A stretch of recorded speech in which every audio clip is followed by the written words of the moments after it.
আসসালামু আলাইকুম। আজকে আমি নিউটন রাফসন পদ্ধতিতে একটি সমীকরণের বাস্তব মূল নির্ণয় করব। আচ্ছা, তো নিউটন রাফসন পদ্ধতিতে আমাদের একটি সমীকরণ নির্ণয় করার আগে জানতে হবে যে সমীকরণটা দেওয়া রয়েছে এটা আমাদের কি ধরনের সমীকরণ। এটা আমাদের বীজগণিতিক সমীকরণ নাকি তুরীয় সমীকরণ। আমরা তুরীয় সমীকরণ বলতে জানি লগারিদম, ত্রিকোণমিতিক ফাংশন এবং সূচকীয় আকার যদি থাকে তাহলে সেটাকে বলা হয় তুরীয় সমীকরণ। যেহেতু এখানে পদ রয়েছে তার মানে আমরা সহজে বলতে পারি এটা একটি ত্রিকোণমিতিক সমীকরণ। তো ত্রিকোণমিতিক সমীকরণ করার জন্য আমাদেরকে ক্যালকুলেটরের মাধ্যমে আমরা সহজে এই সমীকরণের মানটা বের করে নিতে পারি। তো এটা করার জন্য আমাদের ক্যালকুলেটরে গিয়ে 4 বার মোড অন করে রেডিয়ান মোডটা অন করে নিতে হবে। ওকে, অন করে নেওয়ার পর আমরা ক্যালকুলেটরকে রেখে দেবো। আচ্ছা, রেখে দেওয়ার পর আমরা এখন নিউটন রাফসনের যে সূত্রটা রয়েছে এইটার দিকে আমরা লক্ষ্য রাখবো। ওকে, এখানে দেখা রয়েছে এফ অফ এক্স, অর্থাৎ আমরা যে সমীকরণটা পাবো সেখানে সেই সমীকরণকে একটা ফাংশন হিসেবে ধরে নিব যে ধরি f of x is equal to cos x, এটা পজিটিভ 3x, আমাদের বাম দিকে আসলে হয় -3x, পজিটিভ 1 এবার আসলে নেগেটিভ 1 আসবে। আচ্ছা, আমরা এফ অফ এক্স এর মান পেয়ে গেলাম বা ধরলাম, এবং এখানে আমাদেরকে নিউটন রাফসন সূত্র রয়েছে কি F prime of x N, অর্থাৎ আমাদেরকে যে ফাংশনটা ধরেছি সেটাকে এক্স এর সাপেক্ষে একবার অন্তরীকরণ করে নিতে হবে। ওকে, আমরা করে নিই। তো এক্স এর সাপেক্ষে আমরা যদি অন্তরীকরণ করতে চাই তাহলে cos x কে অন্তরীকরণ করলে আমরা ফার্স্ট এডে শিখে এসেছিলাম যে এখানে হয় sin x, এবং 3x কে আমরা যদি x এর সাপেক্ষে অন্তরীকরণ করি তাহলে আমাদের হবে -3, এবং কোনো ধ্রুবককে অর্থাৎ কনস্ট্যান্ট ভ্যালুকে যদি আমরা x এর সাপেক্ষে অন্তরীকরণ করি তাহলে তার মান আসে কত 0। এটা আমাদের লেখার দরকার নাই। ওকে, তো আমাদের নিউটন রাফসন পদ্ধতিতে আমরা f অফ x এবং f প্রাইম অফ x এর মান পেলাম। আচ্ছা, তো এটা বের করার জন্য আমাদেরকে এই ফাংশনের যে মূল ফাংশনটা রয়েছে এই ফাংশনের এক্সাক্ট ভ্যালু কত সেটা আমরা প্রথমে ক্যালকুলেটরের সাহায্যে বের করে রেখে দেব। ওকে, তো ক্যালকুলেটরের সাহায্যে এই ফাংশনের মানটা বের করব। আমরা প্রথমে লেখা আছে cos x, এই জন্য আমরা ক্যালকুলেটর cos এ যাব, তারপরে x যেহেতু রয়েছে আমরা আলফা x দিব, দেন -3, দেন আবার আলফা x প্লাস 1 দেওয়ার পর শিফট ক্যালসি দুইবার চাপার পর একটু এখানে লোড হবে, আমরা একটু লোড করবো, অপেক্ষা করবো। আচ্ছা, এখানে আমরা দেখতে পাচ্ছি যে x এর মান আমরা পাচ্ছি যে x ইজ ইকুয়াল টু 0.60710164, এইটাই হচ্ছে আমার এই সমীকরণের এক্সাক্ট ভ্যালু। এই মানটা আমাদের কি হবে বের হবে। তো এই মানটা বের করার জন্য আমরা এখানে কাজ করব। ওকে, তো এই মানটা বের করার জন্য আমাদেরকে একটি ব্যবধি ধরে নিতে হয়, a এবং b ব্যবধি ধরে নিতে হয়। কেন ধরে নিতে হয়? কারণ কোনো একটি সমীকরণের মান নির্ভর করে এফ অফ এ অর্থাৎ ইন্টু এফ অফ বি, এই ফাংশন দুইটির গুণফল 0 থেকে কি হতে হবে ছোট হতে হবে। অর্থাৎ এখানে আমরা ব্যবধি এমনভাবে ধরে নিব যাতে করে আমাদের এফ অফ এ এবং এফ অফ বি এই দুটি ফাংশনের মান আমাদের কি আসবে 0 থেকে ছোট আসবে, অর্থাৎ ঋণাত্মক ভ্যালু যেন আসে। তো এইটা করার জন্য আমরা এ এবং বি এর ভ্যালুটা কি ধরে নিব? আচ্ছা, আমরা বইয়ের বিভিন্ন রকমভাবে অঙ্কে দেখি যে কোনো অঙ্কে এ সমান 1 0 ধরে রেখেছে, অর্থাৎ কোনো কোনো অঙ্কে পূর্ণ সংখ্যা ধরা আছে এবং কোনো কোনো অঙ্কে দশমিক ধরা আছে। তো আমরা এখানে কি ধরবো সেটা সহজ টেকনিক হচ্ছে আমরা এই যে এখানে যে এক্সাক্ট ভ্যালুটা পেলাম সেটাকে আমরা সংখ্যা রেখায় কল্পনা করব। 1 2 পজিটিভ এবং 1 2, যেহেতু আমাদের এক্সাক্ট ভ্যালু পজিটিভ এই জন্য আমরা পজিটিভ 1 2 দিব। এখন এই মানটা 0.60, এই মানটা সংখ্যা রেখায় কোন স্থানে অবস্থিত হবে, কোন বিন্দুতে অবস্থিত? আমরা ধরে নিই এখানে এটা হচ্ছে 0.5, আর তাহলে 0.5 আর এখানে আমাদের এক্সাক্ট ভ্যালু বের হয়েছে কি 0.6, তাহলে এই মানটা অবশ্যই এই বিন্দুতে থাকবে। এই বিন্দুতে অবশ্যই 0.60071068 এটা অবশ্যই থাকবে। আচ্ছা, তো এই মানটা আমাদের 0 এবং 1 এর মধ্যে অবস্থিত কিনা? অবশ্যই অবস্থিত। তাহলে এখানে আমরা ব্যবধি 0 এবং 1 ধরতে পারি। আবার যদি কেউ মনে করে যে আমরা না 0 1 ধরবো না, আমরা এখানে 0.5 থেকে 0.7 ধরবো, হ্যাঁ তাও হবে। কেন হবে? কারণ আমাদের এক্সাক্ট ভ্যালুটা যেটা আমরা লিখে রেখেছি নোট আকারে, এই মানটা 0.5 এবং 0.7 এর মাঝখানে তো অবস্থিত। এই জন্য আমরা এই ভ্যালুটাকে, এই যে আমরা যে ব্যবধিটা ধরবো সেইটা এটাও ধরতে পারি, আবার আমরা পূর্ণ সংখ্যা আকারে 0 এবং 1ও ধরতে পারি। তো আমরা এখানে 0 এবং 1 দিয়ে অঙ্কটা করব। ওকে, তাহলে এখানে আমরা ব্যবধিটা কি লিখবো 0 এবং 1 লিখে রাখলাম, ঠিক আছে। আচ্ছা, 0 এবং 1 লেখার পর আমরা দেখবো যে আমাদের এই যে 0 এবং 1 ধরার পর আমাদের এই শর্তটা ফিল আপ হচ্ছে কিনা, অর্থাৎ এফ অফ এ এবং এফ অফ বি এর মানটা 0 থেকে ছোট হচ্ছে কিনা এটাকে আমাদের বের করতে হবে। তো এটা বের করার জন্য কি করব, এই এ এর মান আমরা এখানে বসাবো, কিন্তু এটা বসানো অনেক সময় সাপেক্ষ। সেটাকে আমরা সহজভাবে ক্যালকুলেটরে কিভাবে করব, আমরা এখানে ক্যালকুলেটরে এক্স এর মান আমরা এর আগে বের করে রেখেছিলাম, এটা আমরা মিশে দিব না। এটা কি করব, আবার এখানে ক্যালসি টাইপ করব। টাইপ করার পর আমরা এখানে এর মান কি ধরেছি, 0 ধরেছি, তাই আমরা এক্স ওভার যখন আসবে তখন আমরা 0 টাইপ করব, করে আমরা ইকুয়াল দিব। তাহলে আমাদের এখানে ভ্যালুটা কত আসলো, 2। অর্থাৎ আমরা যদি এর মান 2 ধরি তাহলে এফ অফ এর মান আসবে 2, দ্যাটস এনাফ। দেন আমরা যদি বি এর মান 1 ধরি তাহলে এফ অফ বি এর মান কত আসবে, সেম ভাবে আমরা আবারও ইকুয়াল দেবে হোয়াট এক্স হোয়াট আসবে। তো এই এক্স হোয়াটে আমরা বি সমান আবারও 1 দিব, দিয়ে আবার ইকুয়াল চাপো, তাহলে আমাদের মান আসবে -1.45969769 এই মানটা আসবে আমাদের বি সমান যদি 1 ধরি, সেই ক্ষেত্রে এফ অফ বি এর মান আসবে এইটা। এখন আমরা দেখব যে এফ অফ এ এবং এফ অফ বি যদি ইনটু করি বা গুণ করি তাহলে আমাদের 0 থেকে ছোট হয় কিনা। আমরা সহজেই জানি যে একটা পজিটিভ মান এবং একটা নেগেটিভ মানকে যদি গুণ করি অবশ্যই গুণফলটা কি আসবে, নেগেটিভের আসবে।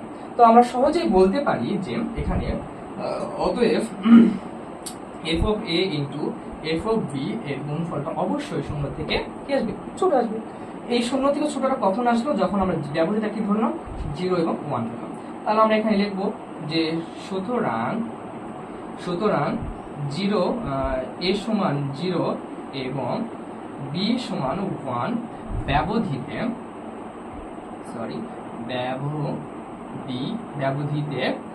ব্যবধিতে আমাদের একটি কি থাকবে, একটি আসন্ন একটি মূল বিদ্যমান থাকবে, একটি মূল কি থাকবে, বিদ্যমান থাকবে। ওকে, এইটুকু আমরা ক্লিয়ার করলাম। তো অবশ্যই এইটুকু হওয়ার পর এখন আমরা কি করব, x0 x1 x3 আমাদের মান বের করবো। কেন, কারণ এখানে নিউটন রাফসানের সূত্রে আমরা এটা লক্ষ্য রাখি। তো এটা করার জন্য আমাদেরকে প্রথমে বের করতে হবে প্রথম আসন্ন মান, দ্বিতীয় আসন্ন মান, তৃতীয় আসন্ন মান। তো আমরা এইভাবে কতক্ষণ পর্যায়ক্রমে এই x এর মানটা বের করতে থাকবো, যতক্ষণ না আমরা এই মান বা এই মানের কাছাকাছি না আসতে পারি ততবার আমাদের পর্যায়ক্রমে নিয়মটা চালাতে হবে। তো এটাকে চালানোর জন্য আমরা কি করব, এইটুকু আমরা মিশিয়ে দিই, এটুকু দরকার নাই, যেহেতু বোর্ড ছোট আমাদের একটু কম্প্রোমাইজ করতে হবে। এটা করার জন্য এগুলো মিশিয়ে দিলাম। ওকে, দেওয়ার পর এখন আমরা বের করবো হচ্ছে x0, অর্থাৎ এখানে লিখতে হবে প্রথম আসন্ন মূল বা মান, যেটা লেখা হোক না কেন, x0।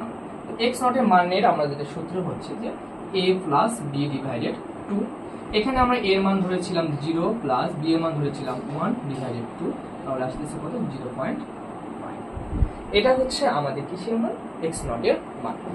আচ্ছা, এখন এই x0 এর মান, এই মানটা যদি আমরা f of x এ বসাই তাহলে আমাদের মানটা কি আসবে, এইটা করলাম। আচ্ছা, এটা করার পর আমাদেরকে এখন ক্যালকুলেটরে যেতে হবে, যাওয়ার পর টোটালি মিশিয়ে দিতে হবে সবকিছু, একদম ইজি চাপার পর এখন আমরা মান বের করবো। এখন এই সমীকরণটা আমরা তুলে নিব, cos x minus 3x plus 1 লিখার পর আমরা এখন সাবজেক্ট দিয়ে লিখবো আলফা x, তারপরে এখানে আমরা x এর ভ্যালুটা বসাবো, x is equal to কি করবো, alpha a plus alpha b divided 2।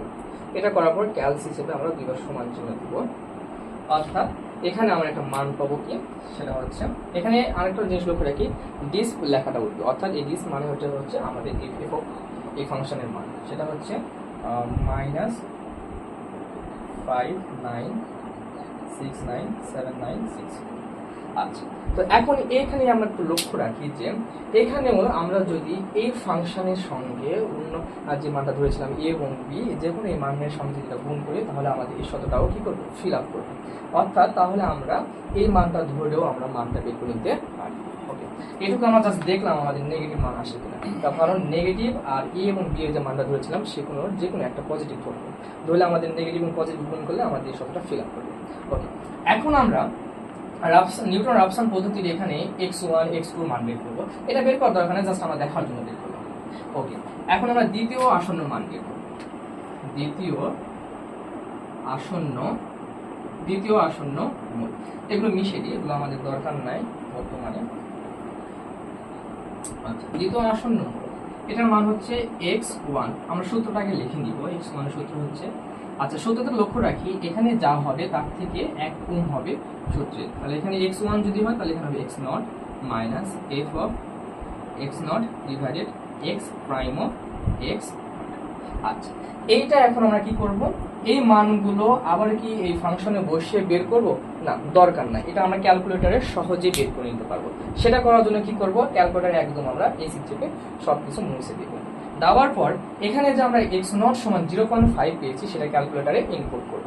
সেটা কিভাবে করব, alpha x is equal to যে 0.5 দেব। দেওয়ার পর আমরা সাধারণ যে ইকুয়াল আছে, ফাংশনাল ইকুয়াল না, সাধারণ যে ক্যালকুলেটর ইকুয়াল আছে সেটা টাইপ করব। টাইপ করলে এখানে কি আসছে 0.5, ব্যাস ইনপুট করা আমাদের হয়ে গেল। এখন আমরা এখান থেকে x1 এর মান বের করব। তো x1 এর মান বের করার জন্য আমরা কি করব, ক্যালকুলেটরে আলফা x টাইপ করব ইজ ইকুয়াল, দেওয়ার পর এখানে আমাদের কি রয়েছে x0, কিন্তু আমাদের ক্যালকুলেটরে x0 টাইপ হবে না। আমরা কি করব, ক্যালকুলেটরে জাস্ট x লিখব, লেখার পর মাইনাস মাইনাস দিব। তারপর এখানে কি রয়েছে f অফ x0, অর্থাৎ এখানে আমাদের ফাংশনটা লিখতে হবে। আমাদের মূল ফাংশনটা কি ছিল, আমরা ফাংশনটা প্রথমে ধরে নিয়েছিলাম না, কি ধরে নিয়েছিলাম যে f of x is equal two cos x minus 3x plus 1, এটা ধরে নিয়েছিলাম।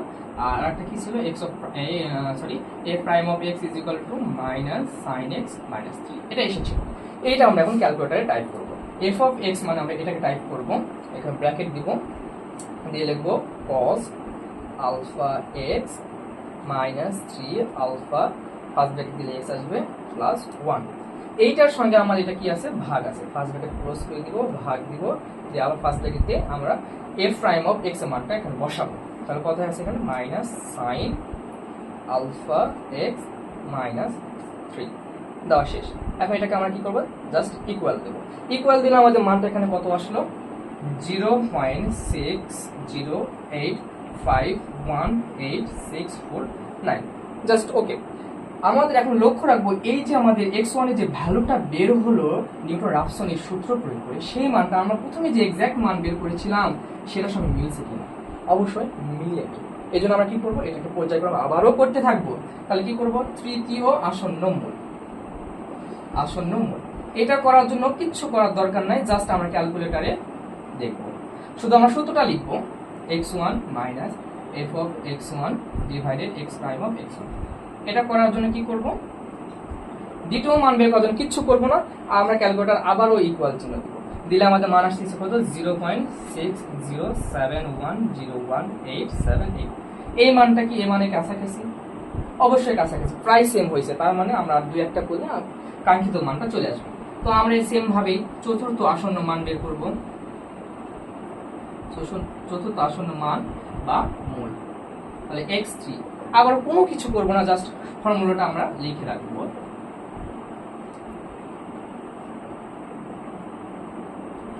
লিখে রাখলাম। এখন আমরা কি করব, এখন আবারও কিছু করব না, জাস্ট আবারও ইকুয়াল চিহ্ন দেব, দিলে আমাদের মানটা আসতেছে 0.60710164। এখন লক্ষ্য রাখি এই মানটা আমরা প্রথমে যে ক্যালকুলেট করে যে মানটা বের হয়েছিল সেটার মান হয়েছে কিনা, একদম এক্স্যাক্টলি মিলে গেছে। তার মানে আমাদেরকে আর বের করতে হবে না, অর্থাৎ আমাদের কাঙ্ক্ষিত আসন্ন মানটাই হবে কোনটা, প্রথমে আমরা যেটা বের করেছিলাম এটা। আর এইটা আমরা কিভাবে বের করেছিলাম, ক্যালকুলেটর ইউজ করে প্রথমে বের করেছিলাম। তাহলে অতএব আমাদের আর চতুর্থ, পঞ্চম, ষষ্ঠ, অষ্টম পদ বের করার দরকার নাই, আমাদের উত্তর এখানে হয়ে গেছে। তাহলে অতএব আমি একটু বসলাম, সুতরাং আসন্ন মূল 0.6071 পর্যন্ত দশমিক অক্ষর 4 ডিজিট রাখলে এনাফ। এই হচ্ছে আমাদের অ্যান্সার। সো ইজিলি ভাবে আমরা নিউটন রাফসন পদ্ধতিতে একটি সমীকরণের মানটা বের করতে পারি। আর একটা কথা বলে রাখি, যদি সমীকরণটা তুরীয় সমীকরণ হয়ে থাকে তাহলে, এবং লক্ষ্য রাখতে হবে যে তুরীয় সমীকরণের মধ্যে এটা ত্রিকোণমিতিক কিনা। যদি ত্রিকোণমিতিক ফাংশন আকার হয়ে থাকে তাহলে ক্যালকুলেটরে আমাদেরকে রেডিয়ান মোডটা অন রাখতে হবে। আর যদি বীজগাণিতিক সমীকরণ থাকে তাহলে আমাদেরকে রেডিয়ান মোড চালু রাখতে হবে না। এইভাবে আমরা সেম ভাবে এই নিউটন রাপসন পদ্ধতি যতগুলো অঙ্ক আছে করতে পারি। ধন্যবাদ।